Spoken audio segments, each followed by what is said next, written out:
Why not 175 అంటూ ముందుకెళ్తున్న YCP క్షేత్రస్థాయిలో కూడా నాయకులు ఇలా తిరుగుతూనే ఉన్నారు. ప్రస్తుతం మనం కొత్తపేట నియోజకవర్గంలోనూ ఇక్కడ చిల్ల జగ్గిరెడ్డి ఉన్నారు. ఆయన అడిగి మరిన్ని వివరాలు తెలుసుకునే ప్రయత్నం చేద్దాం.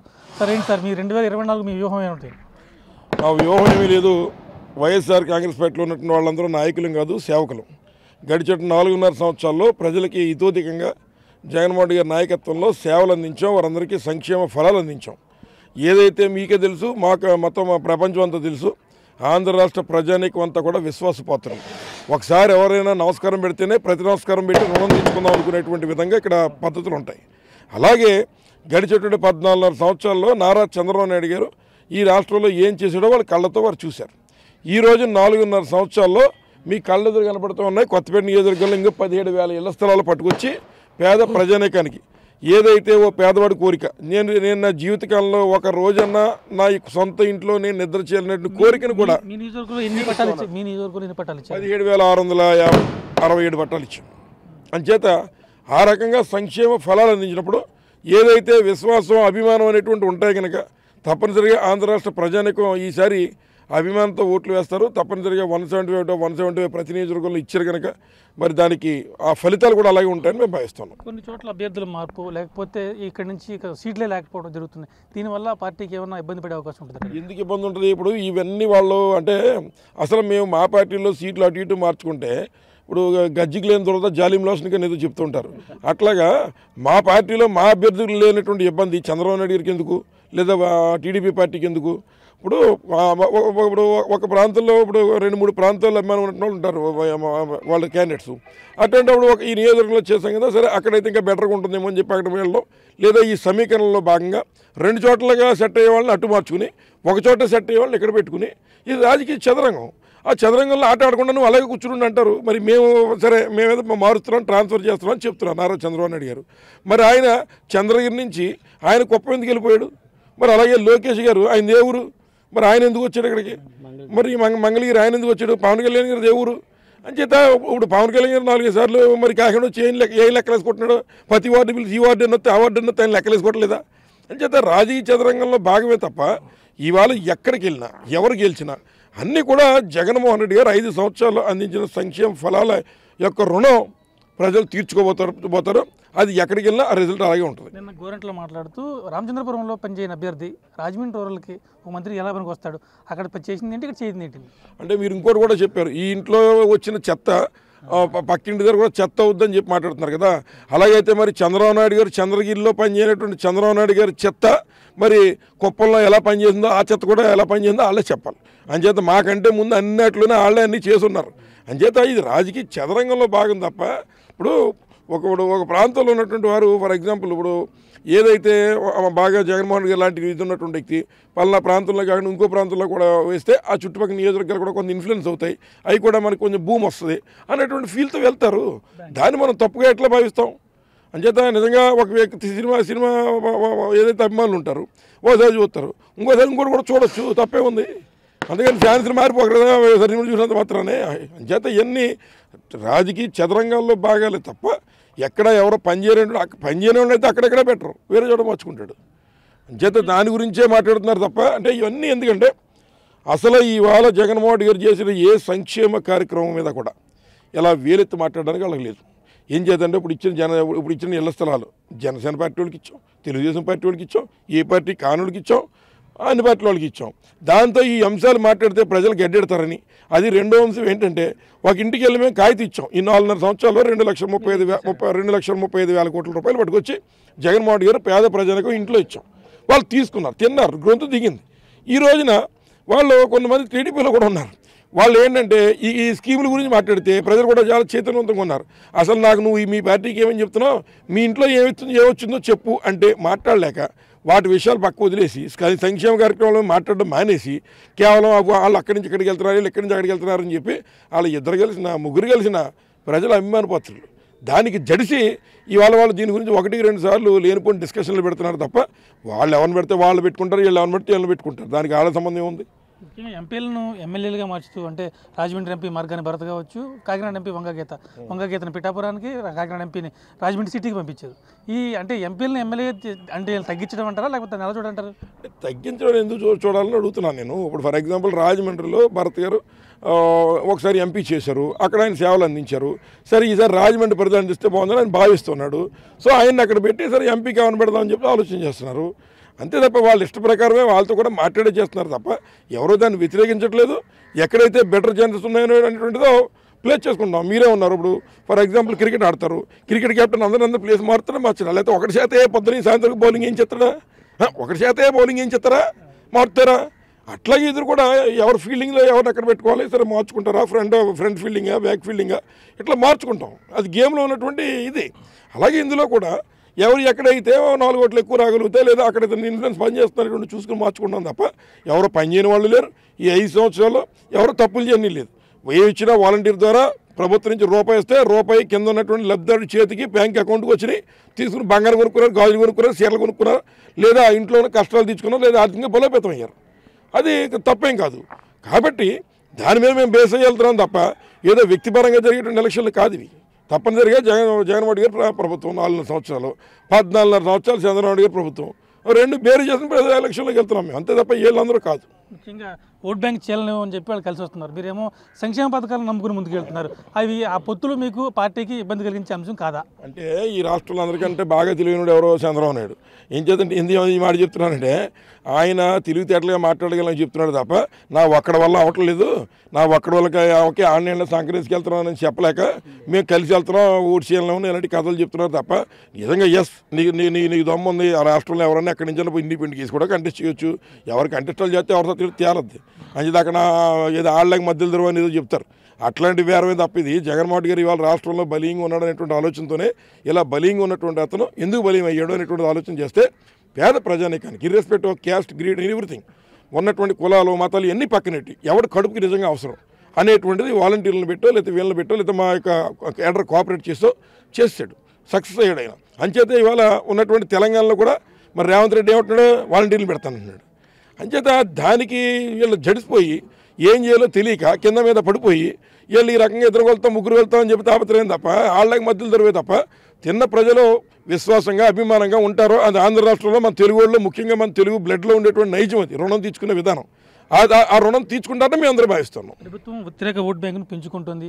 అంగన్వాడీ ఉద్యోగులు కావచ్చు, మున్సిపల్ కార్మికులు కావచ్చు, టీచర్లు కావచ్చు, పోలీసులు కావచ్చు, అన్ని శాఖలని కూడా ఈ ప్రభుత్వం ఇబ్బంది పెడుతుంది. పోలీసులకైతే సరెండర్ లీవ్లు కోసింది, ఉపాధ్యాయులకైతే ఈఎల్స్ కోసింది, అంగన్వాడీ ఉద్యోగులకి ఏమో జీతాలు ఇవ్వడం అనేది ఇచ్చిన హామీ కూడా అమలు చేసుకోవట్లేదని చెప్తున్నారు. అంటే ప్రతి దాంట్లో ఇది తక్కిళ్ళు లాంటిది.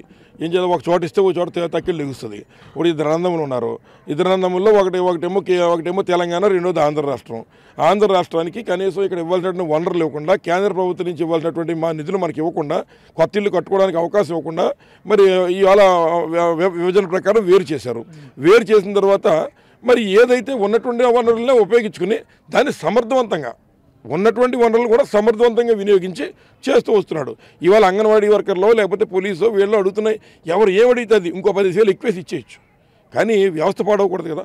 ఇక్కడ అల్టిమేట్గా ప్రజలు జరిగే కార్యక్రమాలు జరుగుతూ ఈ యొక్క మరి ఉన్నటువంటి ఎవరైతే పబ్లిక్ సర్వెంట్స్గా ఉన్నారో వారికి కూడా జీతాలు కానీ ఇవి కానీ ఎట్లా పెంచాలి, ఏ రకంగా చేయాలనేటువంటి ఆలోచనలో బ్యాలెన్స్ చేసుకుంటూ వెళ్తారు. ఇప్పుడు ఫర్ ఎగ్జాంపుల్ మీరు అన్నట్టు ఒక తండ్రి ఉంటాడు, 4 బిడ్డలు ఉంటారు. అదేంటంటే ఇది 3 బిడ్డలు ఉన్నప్పుడు అతను ఒక 10,000 రూపాయలు సంపాదించుకుంటే 3 బిడ్డలకి సమానంగా పెట్టాలని అనుకుంటాడు. అలా కాకుండా మరి ఒక బిడ్డకి మీరు 10,000 పెట్టేది అతన్ని యాడ్ చేసి మిగిలిన అతన్ని మ్యాడ్ చేసి వాళ్ళని చంపేస్తారా అడుగుతున్నాను. అలాగే ప్రజలు ఏదో ప్రభుత్వంలో పనిచేసే వ్యవస్థ మొత్తం దీన్ని సమాంతరంగా ఎక్కడ ఇబ్బంది లేకుండా నడపాలని బాగుతుంది. ఎందుకు నడపలేకపోతున్నారంటే ఉన్నటువంటి ఇబ్బంది ఏదైతే అక్కడ రాష్ట్ర విభజనలో మనకు జరిగినటువంటి తీవ్ర అన్యాయం ఇవాళ వరకు దాన్ని ఇంకా సార్ట్అవుట్ చేయలేదు. అంచేది ఇప్పుడు కూడా జగన్మోహన్ గారు ఒత్తిడి చేస్తున్నాడు, మాకు ప్రత్యేక హోదా ఇవ్వండి అని చెప్పి అన్ని రకాలుగా ఒత్తిడి చేస్తున్నారు. అంచేత కేంద్రం కూడా దిగొచ్చి ఇవాళ చీఫ్ సెక్రటరీ గారిని పిలవడం ఎందుకు జరిగింది, జగన్మోహన్ గారు ఒత్తిడి మేరగానే. అవన్నీ పూర్తయితే అంగన్వాడీలకే కాదు అందరికీ అలా అడిగిన వాళ్ళు కూడా జీతం ఇచ్చేద్దాం ఉంది. కానీ ఉండాలి కదా డబ్బులు. 2,73,000 కోట్ల రూపాయలు బటన్ నొక్కి పేదలకు పంచినప్పుడు ఒక 2,000-3,000 కోట్లు ఉద్యోగుల మీద ఇస్తే ఏం నష్టపోతారు అంటే అదే చెప్తున్నా మీకు. ఇప్పుడు మీకు 2,000-3,000 కోట్లనే అనిపించవచ్చు, కానీ ఇప్పుడు వారి వెనకాలే చాలామంది ఉద్యోగస్తులు కూడా ఉన్నారు.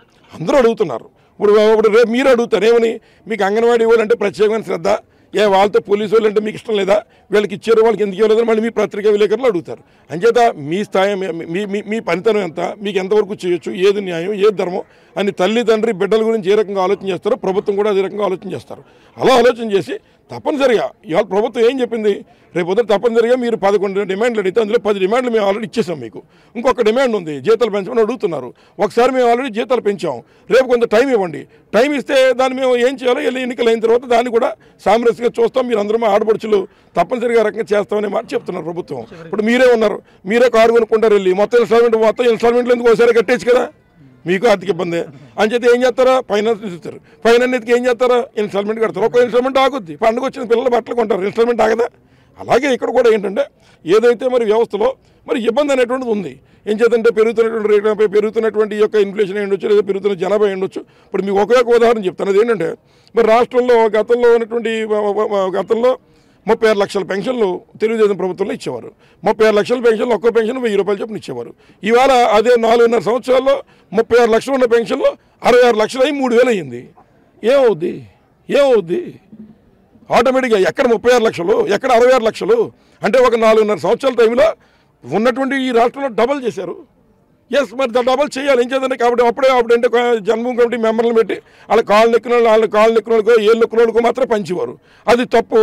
ఈ భూమి పుట్టాడు ఎవడన్నా పంచాయతీకి వెళ్ళా లేదా సచివాలయానికి వెళ్తే అతనికి హక్కు ఉంది, హక్కు రీత్యా ఏ పార్టీ చెందినవాడన్నా అతనికి ఇవ్వాలని చెప్పి సిస్టమ్ పెట్టినప్పుడు ప్రజాస్వామ్య పద్ధతిలో వెళ్ళినప్పుడు ఆ పెన్షన్లు 66,000 చేరుకున్నాయి. దానికి మేము కాంప్రమైజ్ అవ్వలేదు, ఇచ్చాం. 66,000 ఇచ్చి 66,000 మందికి రాష్ట్రంలో 1950 కోట్ల నెలకి పెన్షన్లు పంచుతున్నాం. ఇవాళ కొత్తపేట నియోజకవర్గంలో ఇదే 10,000 గ్రామాల్లో మేము ఇచ్చిన పెన్షన్ల తర్వాత తెలుగుదేశం తీశారు. ఇవాళ మేము పెంచి ఇవాళ ఈ నియోజకవర్గంలో 44,353 మందికి పెన్షన్లు ఇవ్వడమే కాకుండా వాళ్ళందరికీ మరి 13 కోట్లు తెచ్చి ప్రతి నెల పంచే కార్యక్రమం చేస్తున్నాం. పంచకూడదు, ప్రజలకు అన్యాయం చేయాలంటే ప్రజలు అడగలేరు కనుక ఇలా అన్యాయం చేసి వాళ్ళకి పెట్టాలంటే పెట్టచ్చు. కానీ ఆ తప్పు జగన్మోహన్ రెడ్డి గారు చేయట్లేదు. జగనన్న బాణంగా వైఎస్ఆర్ బిడ్డగా షర్మిల ఏపీ రాజకీయాలకు రాబోతుంది. రావడం వల్ల ఏ పార్టీకి ఓట్ బ్యాంక్ చీలిపోయే అవకాశం ఉంది? మీరు అంటే రాజకీయాల్లో ఎవరు ఎక్కడి నుంచి అన్న పోటీ చేయొచ్చు. అన్నయ్య ఉంటే తమ్ముడు ఉండకూడదని లేదు, తమ్ముడు ఉంటే చెల్లి ఉండకూడదని లేదు. ప్రజాస్వామ్యంలో అందరికీ సమానమైన హక్కులు ఉంటాయి. ఎవరు ఏ రకంగా పోటీ చేయొచ్చు. కానీ అంతిమ నిర్ణేతలు ఎవరో ప్రజలు. తప్పనిసరిగా చేసిన పని చూసే చైతన్యవంతమైనటువంటి ప్రజలు ఎవరు ఏం చేస్తున్నారో చూసే ఓట్లు వేస్తారు తప్ప విడిపోవడాలో కలిసిపోవడాలో ఏముండవు. అంచేత ఎవరు ఎలా వచ్చినా, ఎవరు ఏ రకంగా పోటీ చేసినా, ఎవరు ఏ రకంగా చంద్రబాబు నాయుడు గారు ఆయన రాజకీయ జిమ్మికుల్లో ఆయనకి పెద్ద లెక్కే ఉంది. ఆయన ఎంత గొప్పడంటే వంగవీటి మోహన్ రంగా గారిని డైరెక్ట్గా చేసినాడు ఆయనే, వాస్తవం. మొన్న ముద్రగడ పద్మనాభం గారిని కుటుంబ సమేతంగా గెంటేసినాడు ఆయనే, బూతులు తిట్టేసినాడు ఆయనే. అయినా కూడా ఇవాళ మళ్ళీ ఆయన అన్ని మళ్ళీ అటు తిప్పి వాళ్ళ చేత స్టేట్మెంట్ ఇప్పించుకోవడం అలాంటివి చేసి రాజకీయం ఎత్తికాడు. చంద్రబాబు నాయుడు గారు అంతా జిమ్మిక్స్ అన్ని అలాంటివి ప్లే చేసి ఆయన చేస్తాడు. మేము ఆ పని చేయలేం కదా. అలాగే అందులో భాగంగానే కుటుంబాలను విడదీసి రాజకీయం చేయడం అనేటువంటి చంద్రబాబు నాయుడు గారికి వెనత పెట్టిన విద్య. ఆయన ప్రదర్శిస్తున్నాడు.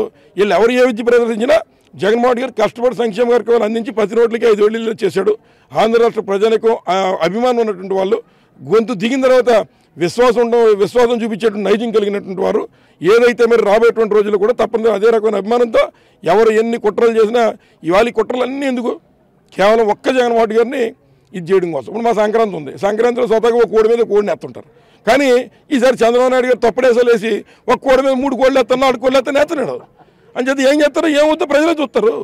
అంచేది తప్పనిసరిగా అంతిమంగా న్యాయమైనటువంటి గెలుస్తుంది. ప్రజలైనటువంటి వాళ్ళు పేదవాళ్ళు, ఇవాళ పేదలకి పెత్తందాలు జరుగుతుంది ఈ వ్యవస్థలో. ముఖ్యంగా పేదలు ఎందుకంటున్నానంటే ఇవాళ అందరు పేదలకి సంక్షేమ కార్యక్రమాలు అందించాడు. అది నచ్చట్లేదు చంద్రబాబు నాయుడు గారికి. వీళ్ళందరూ డైరెక్ట్గా తీసుకుంటే ఎలాగా, అసలు మన ఎవడ కలిసి కూడా ఉండలేదు. సచివాలయానికి వెళ్ళి వాళ్ళు హక్కు ఉందని చెప్పి తీసుకుంటుంటే ఇంక మమ్మల్ని ఎవడ కలుస్తాడు అనేటువంటి ఉద్దేశంతో ఇంతమంది నారాయణ ఇలాంటి స్కూళ్ళన్నీ పెంచేవాడు. ఇవాళ ప్రభుత్వ పాఠశాలే పెంచేశాడు జగన్మోహన్ రెడ్డి గారు వచ్చి. ఇదేంటి మనకి ఎవరు పని చేస్తారో, పనిచేసేవాళ్ళు ఎప్పుడు పనిచేసేవాళ్ళే మిగిలిపోవాలి, ఇలాగ అన్ని కలిపేస్తాను ఇంకెక్కడ సత్తాం అని చెప్పేటువంటి ఆలోచన దాని ముందు ప్రయాణం చేస్తున్నాడు. అని చెప్పి పెత్తందారి వ్యవస్థ తీసుకోవడానికి ఆయన పని చేస్తున్నాడు. దానికి సినిమా యాక్టర్లో వీళ్ళలో అందరినీ కలుపుతాడు. అలాగైతే కుటుంబాలు కూడా విడదెత్తాడు, అవసరం వెన్నుపోట్లు కూడా పొడుస్తాడు. అది చంద్రబాబు నాయుడు గారి నైజం. అలాగని కష్టపడి పనిచేసి నేను మనసు వచ్చా నేను 100% ఈ 4.5 సంవత్సరాల్లో నా వల్ల మీకు మంచి జరిగితేనే, మీ కుటుంబంలో మంచి జరిగితేనే నాకు ఓటేయండి అని చెప్పి దమ్ముగెళ్ళే నాయకుడు జగన్మోహన్ రెడ్డి గారు. మీ కొత్తపేట నియోజకవర్గ ప్రజలకు ఈ సంవత్సరం ఏం కోరుకుంటున్నారు, మీరు ఏం చెప్పదలుచుకున్నారు?